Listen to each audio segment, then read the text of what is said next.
Hey, what's up, y'all? Joe here with the Texas Rancher. I'm here with my 2025 CFMOTO Uforce 800XL, and today I want to talk about polycarbonate windshields.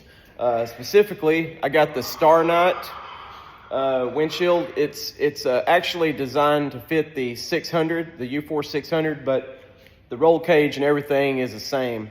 I confirmed with CFMOTO it would definitely fit. So I ordered this one, obviously to save a little bit of money. I wanted the glass, but they don't have a glass tip out for the 800XL yet because it's so new. In fact, if you own a 2025 Uforce 800XL, then you know that there's limited parts and accessories available for it right now because it's so new. But anyway, I want to talk to you about the windshield, some tips and tricks that I learned just since installing it yesterday. First of all, if you don't know what polycarbonate is, it's a hard-coated plastic.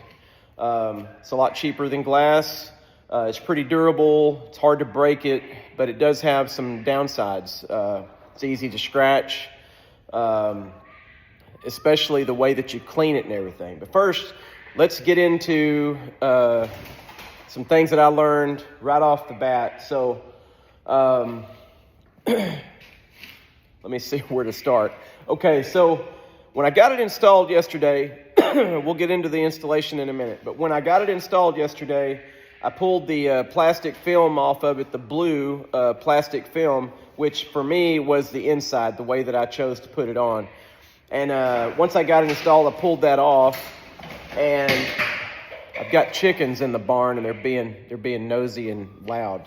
I got it outside and everything, and it had a haze on it, and there was some obvious scuffs and scratches on it and everything, and I was disappointed, but I was like, well, it is what it is. I'll just have to live with the scuffs and the scratches. It's too late to send it back. I've already pulled the coating off, and there's a sticker on the windshield that says, before you peel the film off, check to make sure it fits, because once you peel the film off, it's a non-returnable item. So that's good to know. This is StarknightMT, if I didn't already mention that. StarknightMT makes this. So I got it on there, and I seen that it was kind of cloudy and hazy, little scuffs on it. And I was like, well, it's a windshield. It'll protect me from the elements and bugs and stuff like that. I'll just live with it. However, after sleeping on it overnight, did a little more research on Google, come to find out there was an additional plastic film on the windshield that was clear. And for me, it was the outside. So I got it down here in the barn, shined a flashlight on it, did some inspecting around the corners, and come to find out it did have plastic on it. So I laid it out here on the table, peeled the trim off, and peeled back the film, and immediately it looks so much better. It's clear now. Doesn't have any scratches on it. It's in good shape. I'm much more happy with it.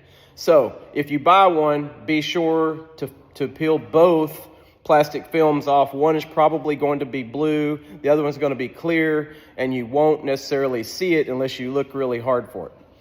Okay, so as far as the installation goes, this is not a tutorial exactly. I'm not going to show you me installing the windshield. It's already on there, but I can offer you some really good tips and advice. So it's going to come without the plastic trim on it. I've got a piece of it right here, or rubber. It's going to come with a rubber gasket like this, or weather stripping curled up in a plastic bag, and you're going to need to install this around the windshield. Lay it out on a table or a flat surface. I used the foam padding that it came with, laid it out on a table real flat, and started putting this on. Immediately when I started putting it on, I noticed that it wasn't staying on, but it has steel. There is steel inside of it, and you're gonna need a rubber mallet to tap it on all the way around the windshield. It doesn't mention that in the instructions.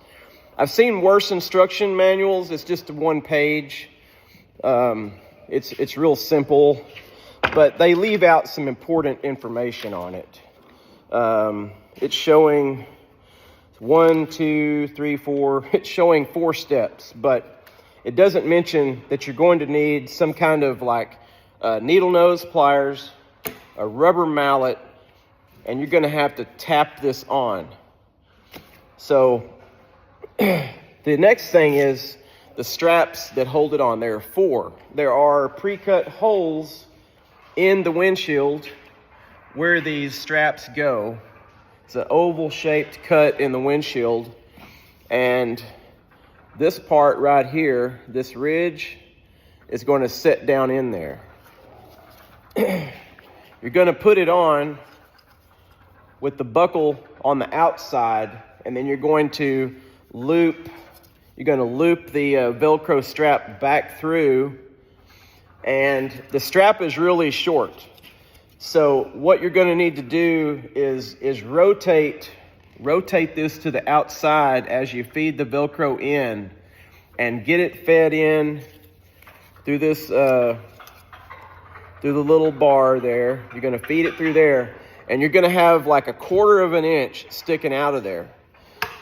And then you're going to have to rotate this buckle back to the inside facing the windshield, and then you're going to have that little 1/4 of an inch Velcro sticking out, and you're going to need to fold it inward towards the cab, and that's where your needle nose pliers come in.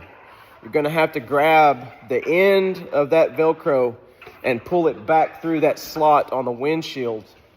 And also, you're going to need to make sure that your windshield is lifted up evenly all the way across the bottom here, so that you have room to open up your front hood. So what I did is I put one top one on first, got it in place, and I made sure I lifted up on it on this side. And then I came to the other side and did the same thing, and then lifted it up. And once I got it into place, I pulled on the straps and tightened them down, and then I did the bottom ones. I left one here open. I'm gonna try to show, I can't put it on one-handed, but I can show you maybe in more detail what I did. So here's the strap. There's the slot on the windshield right here. You're gonna put it through the back like this. Feed it through. Hang on, bear with me. Okay, so I've got the strap pulled through here like that. And bear with me once again, so I can just kind of hold this up. I don't have a tripod here to hold the phone. So I've got it like this, and this is how you're going to start.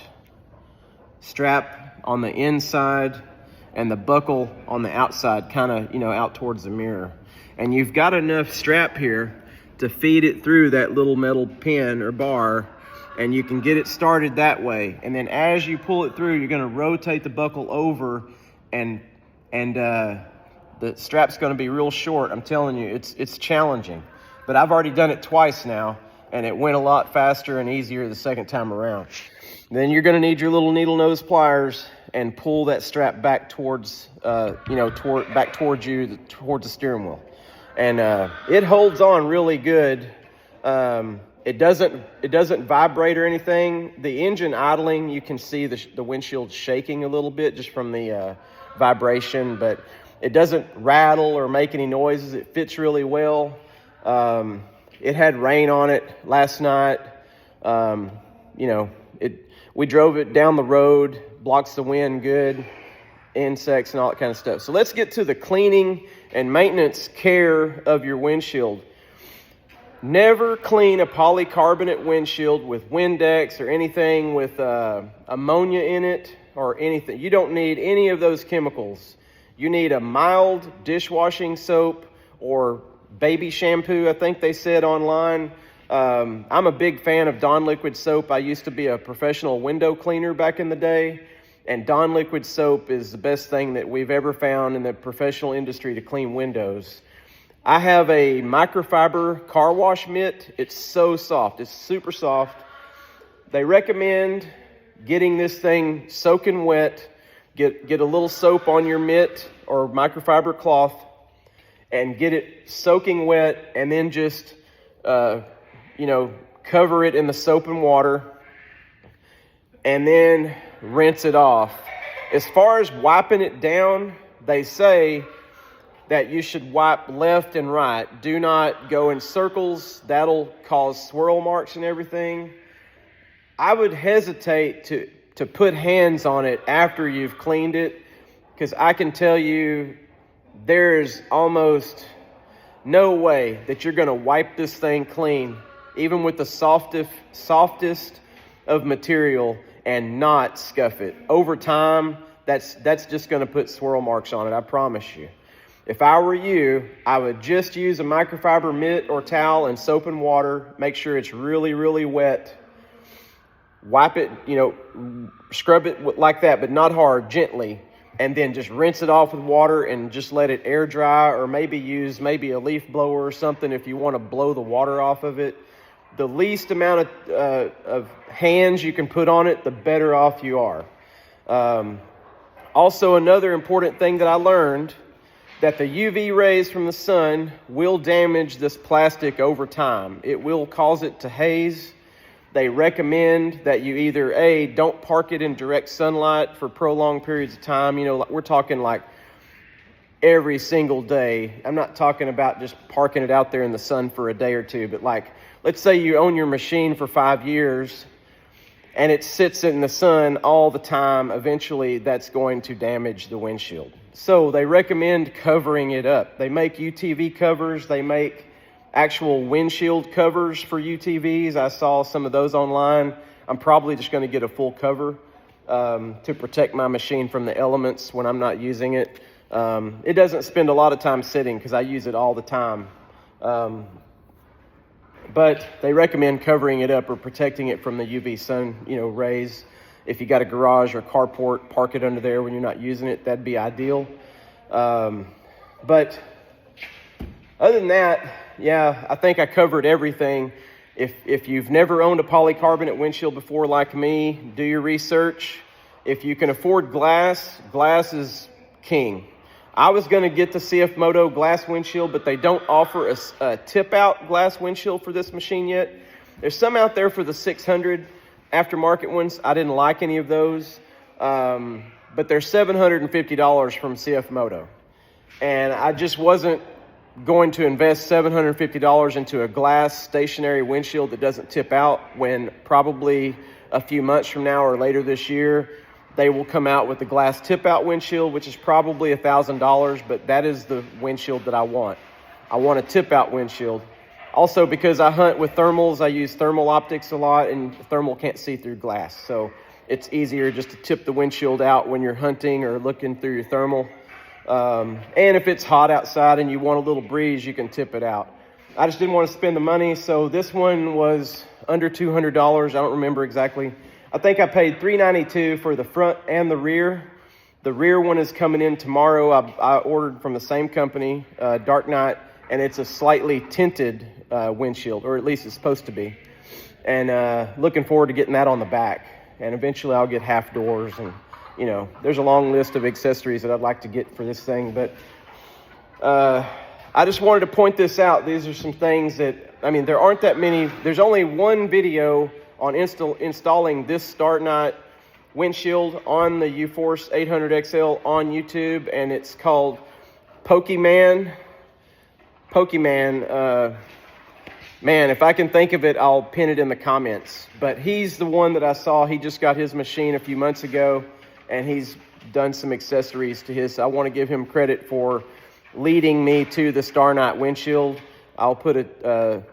I'll pin it in the comments, but he's on YouTube. Him and his family, they make some Pokemen videos, and then they've been making videos about their new Uforce 800XL. So I want to shout out to him. He's the one that led me to this. He tried it out and it worked, and I liked his video. But these are just some helpful tips and hints and stuff that I wanted to share with y'all. That will help you in the future if you should happen to buy a polycarbonate windshield for any UTV, especially this one in particular, but you're probably going to run into, the maintenance and the care is going to be the same no matter what company you buy it from. The mounting instructions may vary, the fitment may vary, but overall, a lot of them are going to be the same. So anyway, I will also be making a video about the machine, my thoughts and opinions on it, why I chose CFMOTO. I really do like it, I'll tell you that now, but I will be making a video about the machine and some of its specs and things like that, and why I bought it, why I chose CFMOTO over other brands, because I could have had any brand I wanted. I chose this one over all of them after doing a lot of research. So I'm real happy with it, obviously, but I will be making a video to give y'all my thoughts and opinions and anything else that I can think of to help y'all in making your decision on a new side-by-side. All right, y'all, I appreciate you watching. If you're still watching now, if you haven't already, please feel free to like and follow the page. Leave a comment. Let me know what you guys think. If you've got any experience with polycarbonate plastic windshields, let me know in the comments. I hope you found this video helpful. We'll see you guys later. As always, y'all be good.